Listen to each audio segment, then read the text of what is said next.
What up YouTube? It's KarQ here. I put in a couple of hours on Sierra. I got a lot more games without having to queue because I just did some viewer games and I was able to spam a bunch of games on Sierra. So here's my early impressions, opinions, and what I think could be some nice quality of life changes on her. So right off the rip, what's your opinion of her? I think she's a low B tier hero, arguably even C tier. I don't see any reason in the high ranks to play her over any of the more established heroes that have a lot more reliable lethality like Emre or Sojourn or anybody in her archetype, which is kind of like a medium to long range kind of a shooter.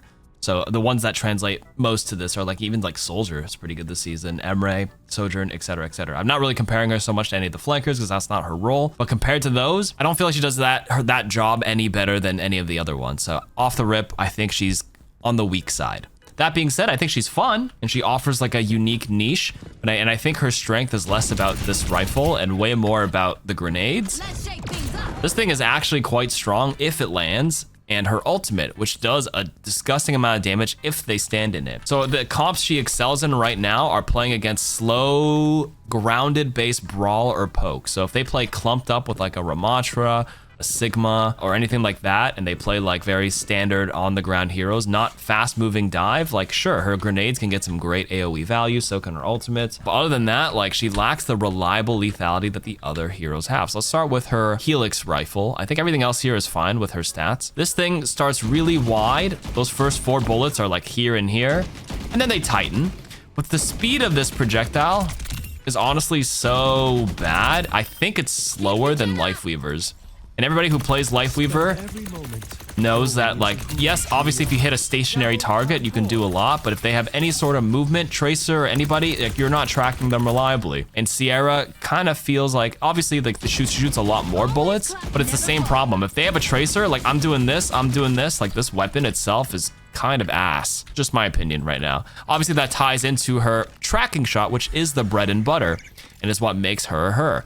However, it's a 10-second cooldown. If you can't, you're just SMGing like this, it's fine if you spam into a Mauga or any ground-based heroes, but if they play any sort of Diva, Winston, anybody that moves around too much, like what are you spamming at? If you play too far from a person, the travel time is too far. If you miss this one tracking shot every 10 seconds, I don't know, I just don't think it's very good. Versus someone like Sojourn who can, like, you know, farm the actual rail shot. This SMG is honestly even better than her little the Sierra's spam, and then the rail has more lethality, and the rail can come up like as frequently as, like, you know, every 3 seconds, especially, or 2 seconds, especially if you spam it. Boom, fire the next target. I have another full rail. Like, the uptime for lethality is way better on Sierra. So what is her niche? I mean, she plays uniquely in this with this anchor drone, but I think this anchor drone also has its own issues. Right now, there's no benefit in breaking it early. I think if you break it manually without using both your grapples, if you just use it once, maybe it'll, if you have 1 grapple left, excuse me, maybe you can cut off like 4 seconds off the cooldown or something like that, right? Because all it does is, all breaking it manually with a G on my key bindings there, or interact, is just gonna stop you from pressing your shift or your grapple accidentally.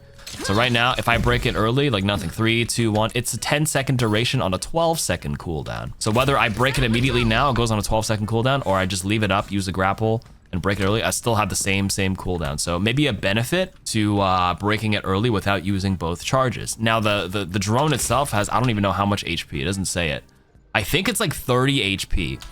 I think for this thing, you can buff this to like 100 HP, so it's kind of like a BAP lamp, you know? Someone actually has to commit maybe an ability or a couple of shots, like Cass has to 2-shot it. Does it actually say it? Where do I see it? Oh, it does say 30 health, you're right. 100 HP and lower the hitbox. Do you guys know how big this thing is? This is quite literally Wrecking Ball's size. So we have a video from Patrick in our community showing the hitbox of this thing. Like right now, if I want to use this aggressively into battle, this thing just dies to a stray bullet because A, it's HP, and B, it's hitbox. Let me find the quick clip for you right now. A demonstration of what's a Dorothy's hitbox with 2 Tracer bots. Do you see where these got stuck? So do you know how the drone looks like this, right? This thing, if it's making contact here, that means this thing has an imaginary hitbox this wide. So that's what I'm saying. A random stray bullet is breaking this thing. So 2 solutions for this drone. Obviously the cooldown part is A, and then B, 100 HP, make it smaller, or honestly, you can even make it invincible where the enemy can't break it. I don't even think it's that bad if you make it intangible to the enemies. You get 1 grapple, you get 2 grapples every 10 seconds, like, and you compare that to the mobility creep, or not really mobility creep, but you compare some heroes who can do shit like this, Like honestly, 2 grapples for a hero that needs to get in relatively close isn't even that bad. Like Sojourn has 2 slides when you get her perks. Onron's got blinks and all these dashes. Genji, like I don't even think people would be mad. I wouldn't even be that annoyed when like if she can grapple twice to it, sure. Because the thing is, if it's invulnerable and I see it, I can probably, if I'm an enemy, I can predict it goes in a straight line. Right now, as far as I know, you can't do any like crazy movement cancels off of it. So for now, so it's not even that bad. You also go in a straight line, like I just said. It's like weaker than like Mercy's Guardian Angel movement, and it's pretty easy to track. Like, so that's 2 possible solutions for this anchor drone, which is like a fun part of her kit, which is arguably pretty weak. Tracking shot, maybe you can even lower the cooldown or something, but yeah, it's too long of a timer before like 10 seconds before like any realistic lethality comes in. But that brings her to the Tremor Charge. This is actually a good ability. I don't have any feedback on this. This is genuinely one of the stronger ones. Does some great AoE damage, and it builds up her ultimate really fast, which is also really cheap. It only needs 1800 ult charge to build, as it says here. Tremor Charge is good because, what's it called? It has it only makes it so it does damage on the ground. If you throw it on the wall, it does nothing. So I've been doing that by accident, thinking it's Emery all the time. Anybody with any sort of verticality can obviously dodge it, so there's good counterplay, but if it hits, it does good damage. I think this is a good ability. No feedback here. Ultimate, honestly, also really good, and it builds cheaply. Play her like a pulse bomb, like Tracer. Just play for your ultimate, and then just send it as soon as you get it, because you can get your Trailblazer every like 30 to 40 seconds. So honestly, just whenever you get it, don't even wait. You just let it rip. However, I do think it suffers from Domina's Panopticon effect, where it's just a knowledge check right now. People are still dying to this a lot because they stand near it. Obviously, when you see the bombs on the ground, everyone's panicking and sidestepping it and trying to run away, which is a good option. But the next best way to avoid it is all you have to do is literally be 6 meters or 5 meters above the ground and you take no damage. So I don't have the clip here, but I tested it where like if she does her ultimate, the Sierra enemy ult coming up, you can pull pistol. This jump height is enough to take 0 damage. So a lot of people can counter it easier than you think. If I'm a Baptiste, I should never die to this. I see the Sierra things, I just do this. I take no damage. Honestly, even like Sigma, Levitation, take no damage. Doom, you can get out. Diva, you can eat it. Hazard, you can you just block to not take too much damage. You can also just leap away. A lot of people shouldn't be dying to it that often, and people will die to it less as time goes on. But I mean, other than that, it's a cheap ultimate to build. I think it's pretty good overall. So it does kill through Mizuki ult if you fire the drone through it, so it shoots inside. So overall, her weakest part of her kit is I don't think her weapon is very good. You could honestly increase the projectile speed. I think it's 85 meters per second, and even Lifeweaver's is 100 meters per second. Don't quote me on that math, but I think somebody told me it's slower than Lifeweaver's, and I'm inclined to believe him. Okay, so yeah, problems with Anchor Drone. This is good, this is good. Recon Subroll is actually not bad, when like you obviously mark someone, you can still see them through the wall. I think it's pretty good, but what sucks with this sub-roll is with this major perk called Medidrone, where if you hold a med kit that can heal Sierra, I think this perk is not that good. I think this med kit is just a mini. I think if they made this perk a mega, it would probably be pretty good. Let me actually go and order the perk. Sorry, I got a little distracted. When I get to the Medidrone, I'll touch back on the sub-roll in a bit. So we have full flight versus tight grip, and I've been using tight grip a lot more because I like, I think her rifle is the weakest part of her kit, so tightening the spread on that to make it a bit more reliable seems to be much better than getting extra flight and grapple, simply because my drone just dies on stray bullets, even if I ever want to use it aggressively in front of me. So inherently, I'm already, if I use it defensively, sure, now it won't die and I have grapple distance, but what good is that when I can never get the second grapple back? If I choose to use it aggressively and they just break it so damn easily thanks to that large hitbox and whatever I said. So I'm always taking tight grip for the DPS, A, and then B, which I think is good, you know, you help it out. I feel like this perk has not that good simply until they buff this. Now for the major perks, I still take Locked On because the attack speed is super useful as well for better reliable DPS. Puts her closer to the power of Sojourn, but not really. As long as you fire the tracking shot, you get a attack speed, which is obviously, you don't even have to hit the tracking shot. I can miss it and still get the attack speed. I didn't take the perk, but the point stands. I rely on those.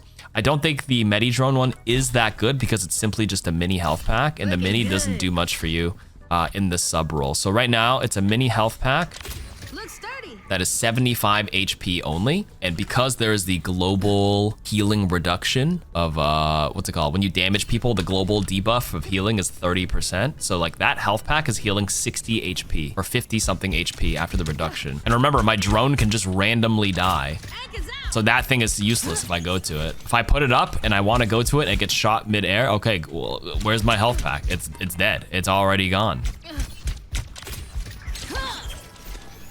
65 HP is what I just healed right now. But yeah, like you have to make this invulnerable, I think. Or again, the rationale earlier in order for you to justify to take this. If not, Tight grip and locked in are just so good because the drone is just so ass right now. So these perks are unclickable in my opinion after testing her and playing her for a bit. You have to take these two just to increase her like DPS power level, and even then it doesn't match Sojourn or any of the other reliable DPS that has more lethality than her. So overall, again, I think I said low B tier earlier. Nah, I take it back. After explaining my rationale, I think she's a C tier hero right now and could definitely use a lot of fine tuning. And that's just my, early day one impressions. She's kind of suffering from the on-run effect where like early on she was really weak. Same with Emre. They came out weak and now they buffed them a lot, where on-run this season is solid. They buffed her like 5 straight times. Same with Emre, they buffed him early on in a hotfix patch, mid-season patch, all that stuff. And Sierra needs a little pass-through. I don't even think she's on the safe side of strong. She feels pretty weak to me. And that's my early thoughts on her. What do you guys think, and what other suggestions do you have? I don't know if I'm cooking with the anchor drone idea. Somebody said Vantage from Apex. Is Vantage's thing shootable or no? Or maybe the good concession is if you get the Medi drone one, you can make the drone unkillable then. But maybe by default, make the drone hitbox, obviously shrink it way more, because we saw that video earlier, was number 1, and give it like 100 HP, and okay. And then Medi drone, if you do take this one, you can make it unbreakable. That's actually not a bad middle ground too. For Vantage, you said it's not shootable, and is Vantage even OP in there? I haven't heard much about Vantage. I haven't played Apex in a while. And there's a delay on the right-click shoot. Oh yeah, a little wind up. I think if this thing came out instantly, like a rail shot, that's a good suggestion. Thank you, I forgot to mention that. It goes a long way. When Mizuki came out, there was actually a small delay before his primary came out, and then they did a little quick pass through where it went from like 0.7 to like 0.5 seconds, or they cut the delay before the first thing fires out. And I do think these little delays make some heroes feel just a little clunky, and that could be a quality of life thing for Sierra to be able to just instantly fire something out. Like this rail comes out instantly, and Sierra, small delay on this tracking shot and a small cast delay on the drone. If you can even speed those animations up for another quality of life pass through. But yeah, if you guys have any more suggestions for the hero, that's where I stand on the hero. Leave some more in the comments, and that's it for now. Thank you.